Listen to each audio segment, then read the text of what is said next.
ചേലക്കര ഉപതെരഞ്ഞെടുപ്പിൽ LDF സ്ഥാനാർത്ഥി UR പ്രദീപിന് ജയം. 12,201 വോട്ടുകളുടെ ഭൂരിപക്ഷത്തിലാണ് UR പ്രദീപ് UDFന്റെ രമ്യ ഹരിദാസിനെ പരാജയപ്പെടുത്തിയത്.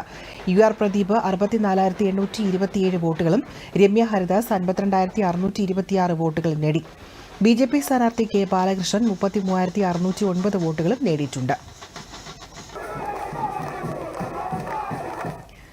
എക്കാലത്തും ഇടതുപക്ഷ ജനാധിപത്യ മുന്നണിയെ ചേർത്ത് പിടിച്ച മണ്ഡലമാണ് ചേലക്കരയെന്ന് LDF സ്ഥാനാർത്ഥി UR പ്രദീപ്.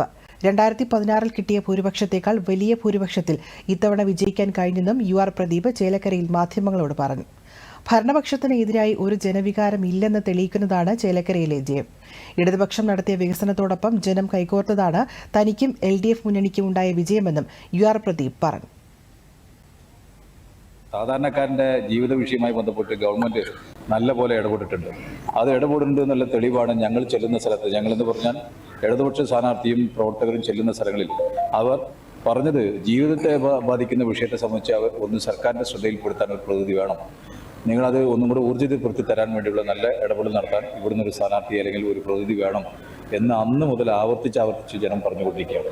അത് വളരെ ശരിയാണെന്ന് തെളിയിക്കുന്ന റിസൾട്ടാണ് ഇപ്പോൾ ഉണ്ടായിട്ടുണ്ട്. ഒരു കാരണവശാലും ഗവൺമെൻറ്റിനെതിരായിട്ടുള്ളൊരു വികാരം അങ്ങനെ ഉണ്ടായിട്ടില്ല. മാധ്യമങ്ങൾ പലരും ഇങ്ങനെ ചോദ്യത്തിലൂടെ നിങ്ങൾ ചോദിച്ചു, നാട്ടിലിപ്പോൾ ആകെ ഗവൺമെൻറ്റിനെതിരായിട്ടൊരു വികാരം നിലനിൽക്കുന്നുണ്ട്, അത് ശരിയല്ലേ എന്നെല്ലാം ചോദിച്ചപ്പോൾ ഞാൻ അന്നും അത് പറഞ്ഞു. താഴെ തട്ടിൽ ഞങ്ങൾ ഇറങ്ങിയപ്പോൾ ഞങ്ങളോട് ആവശ്യപ്പെടുന്ന ഇതല്ല. ഞങ്ങളോട് ആവശ്യപ്പെടുന്ന ജനങ്ങളുടെ ജീവിത പ്രയാസവുമായി ബന്ധപ്പെട്ട് ഗവൺമെൻറ് ഇടപെടൽ നടത്തുന്നത് സമയബദ്ധമായി ഞങ്ങൾക്ക് ചെയ്തു തരാനുള്ള ഒരു ഇടപെടൽ നടത്തണമെന്നാണ് പറഞ്ഞത്.